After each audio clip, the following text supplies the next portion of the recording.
आज एक लिहाज से NRO ख़त्म हो गया। 2/1 से जस्टिस उमर अता बंदयाल साहब और एजाजुल हसन साहब ने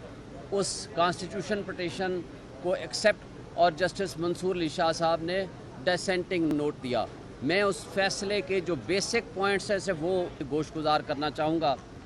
एक सेक्शन 4 की जिन रेगुलेटरी बॉडीज़ गवर्नमेंट फंक्शनरीज़ के बारे में था कि वो बंदे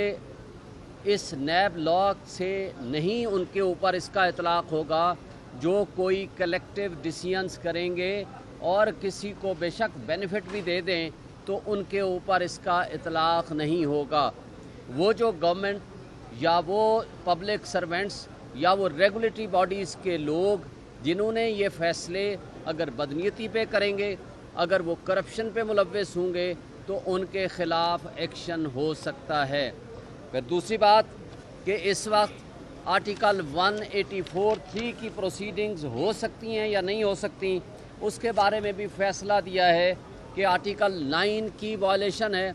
आर्टिकल 14 की वायलेशन है, आर्टिकल 19A की वायलेशन है, आर्टिकल 25 की जहां वायलेशन हो तो ये पब्लिक इम्पोर्टेंस का क्वेश्चन होता है। इसमें अख्तियार है सुप्रीम कोर्ट को under article 184(3) of the constitution कि वो पटिशन को इंटरटेनेबल करें।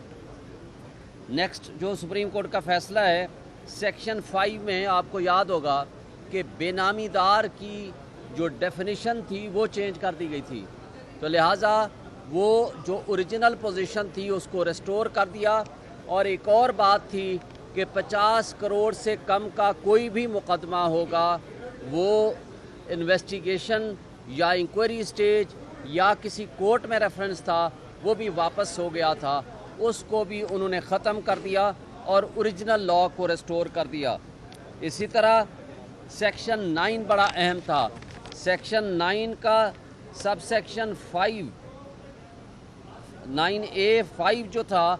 एसेट्स बियॉन्ड मीन्स, जो एसेट्स बियॉन्ड मीन्स का इशू था उसको भी चेंज किया ओरिजिनल पोजीशन में, क्योंकि यहाँ इन्होंने लॉ को बदली कर दिया था और ये कह दिया था कि एसेट्स बियॉन्ड मीन्स अगर हैं भी तो उससे कोई फ़र्क नहीं पड़ेगा अनटिल एंड अनलेस प्रोसिक्यूशन उसमें साबित करे कि जनाब ये करप्शन के पैसे हैं। हालांकि जब कोई शख्स की फ़र्ज़ करो प्रॉपर्टी या तनख्वाह या उसके जो नॉन सोर्सेज हैं वो हैं 1 करोड़ के, प्रॉपर्टी या वो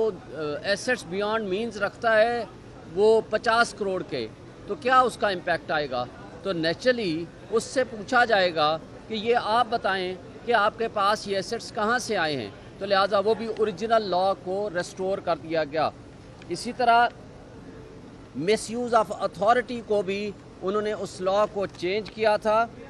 और उसकी एक्सप्लेनेशन में भी उन्होंने चेंज किया था। बेसिकली वो फेक अकाउंट्स को मद्देनज़र रख के, ताकि वो कनेक्शन जो है वो मकसूद चपड़ासी का केस आपके सामने है या पापड़ वाले केसेस आपके सामने हैं, वो बेसिकली मकसद ये था कि वो उन केसेस से छुटकारा पा सकें, तो उसको भी ओरिजिनल पोजीशन में रेस्टोर कर दिया है। इसी तरह एक और अमेंडमेंट थी सेक्शन 14 की कि जो बारे सबूत की बात है, यानी प्रिजम्पशन ये थी कि वो जो ओनस टू प्रूव था, अगर किसी के पास एसेट्स बियॉन्ड मीन्स हैं या उसके पास इतने ज़राए और वसाइल नहीं हैं कि वो इतनी एसेट्स एंड प्रॉपर्टीज़ ले सके, लेकिन अगर उसके अकाउंट में पैसे ज़्यादा हैं या उसके पास प्रॉपर्टी ज़्यादा है, तो उस हवाले से भी बारे सबूत उस पे दे दिया गया नैब अथॉरिटीज़ पे कि वो साबित करेंगे कि किस तरह इसने करप्ट प्रैक्टिसेस से पैसे कमाए हैं। लेकिन वो भी चेंज कर दिया गया, ये बारे सबूत भी तब्दील कर दिया गया। अब वो शख्स बताएगा कि उसके अकाउंट में कितने पैसे हैं। और एक चीज़ और भी है, तो वो था कि आज फ़र्ज़ करो इन्वेस्टिगेशन शुरू होती है, आज किसी शख्स के अकाउंट में 1 करोड़ रुपया है तो सिर्फ उसके बारे में पूछा जाएगा। आज से 1 हफ़्ता पहले अगर उसके अकाउंट में 1 बिलियन था तो वो नहीं उससे पूछा जाएगा कि कैसे उसने बनाए और कहाँ से आए और कहाँ गए। तो इस तरह की बहुत सारी तरामीम जो इन्होंने की थी, क्योंकि जो कानून बनाने वाले थे वो शरीफ फैमिली के वकील थे, लॉ मिनिस्टर साहब, और जो कानून पास करने वाले थे असम्बली में बैठे हुए وہ اشخاص تھے جن کے اپنے مقدمات تھے جو کرمنل کیسز یا وہ ریفرنس کی صورت میں چل رہے تھے یا انویسٹیگیشن کی صورت میں تھے یا انکوائری کی سٹیج پہ تھے، وہ سارے کے سارے وہ بینیفیشریز تھے۔ آج اس فیصلے کے بعد موسٹلی جو ہے نا وہ 95% جو امینڈیڈ لا تھا اس کو ختم کر دیا گیا ہے اور اس کو اوریجنل پوزیشن میں ریسٹور کر دیا ہے اور اس کو 7 دن کے اندر امپلیمنٹیشن کا بھی حکم دے دیا، یعنی جو عدالت میں کیس تھا وہ وہیں سے شروع ہو جائے گا۔ نیب کو پابند کر دیا وہ اس عدالت میں کیس بھیج دیں، جو ریفرنس اور انکوائری سٹیج پہ تھا اس کو وہیں سے شروع کر دیا گیا کہ اس پہ آپ انکوائری اور انویسٹیگیشن سٹارٹ کر دیں۔ یہ بیسک پوائنٹس تھے۔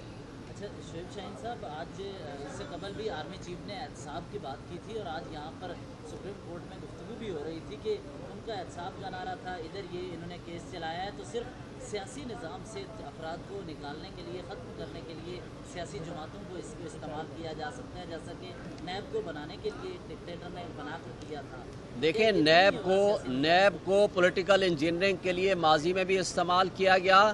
آج بھی استعمال کیا جا رہا ہے عمران خان کے خلاف، لیکن ہم یہ توقع رکھتے ہیں کہ NAB independently without being prejudiced وہ انڈیپینڈنٹ انویسٹیگیشن کرے اور قانون قاعدے کے مطابق جس کے خلاف واقعی کوئی ایویڈنس ہو پروسیڈ کرے۔ اس کو پولیٹیکل انجینئرنگ کے لیے استعمال نہیں کیا جانا چاہیے۔ جہاں تک آپ نے چیف آف آرمی اسٹاف کی بات کی، اگر وہ کرپشن ختم کرنے کے لیے وہ چاہتے ہیں تو ہم ان سے یہ توقع رکھیں گے کہ سب سے پہلے سیلف اکاؤنٹیبلٹی شروع کریں، اپنے جرنیلوں سے، اپنی فوج کے لوگوں سے وہ احتساب شروع کریں تو لوگ ان کے اوپر اعتماد بھی کریں گے اور اس کا فائدہ ادارے کو بھی ہوگا اور ملک کو بھی ہوگا۔ چیف جسٹس صاحب ریٹائر ہو رہے ہیں، اب کیونکہ 2-1 سے فیصلہ ہے، کیا سمجھتے ہیں کہ نظر ثانی کی جب اپیل آئے گی تو یہ فیصلہ دوبارہ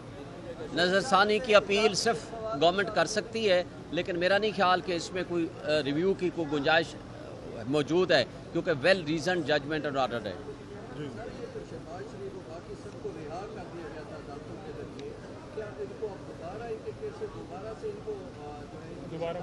دیکھیں اگر تو کوئی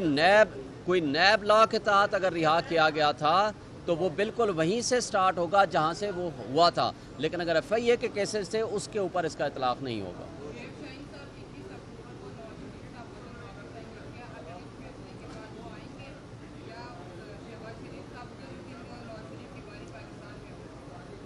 نواز شریف کے آنے کا مجھے ابھی بھی یقین نہیں ہے، اگر آپ کو یقین ہے تو بالکل آپ کر لیں، لیکن میں اس دن یقین کروں گا جس دن واقعی وہ یہاں آ جائیں گے، اور اگر آ رہے ہیں تو اس کا مطلب ہے 5 سال بعد اس کی پکی سیٹنگ ہے، اور پکی سیٹنگ کس سے کر کے آ رہے ہیں یہ وقت اور تاریخ بتائے گی۔ سر یہ بتائیے گا کہ اب تک کے جتنے فیصلے سپریم کورٹ سے آئے ہیں اللہ کے ایسا رہا ہے کہ صرف سیاستدانوں کے خلاف آ رہے ہیں، سیاستدانوں کے علاوہ ملک میں اور کوئی کرپٹ لوگ نہیں؟ دیکھیں کرپشن کوئی بھی کرے، سیاستدان کرے، کوئی جج کرے، کوئی جرنیل کرے، کوئی سول بیوروکریسی کا بندہ کرے، کوئی ملٹری بیوروکریسی کا بندہ کرے، سب کے خلاف سخت ترین احتساب ہونا چاہیے۔ Thank you.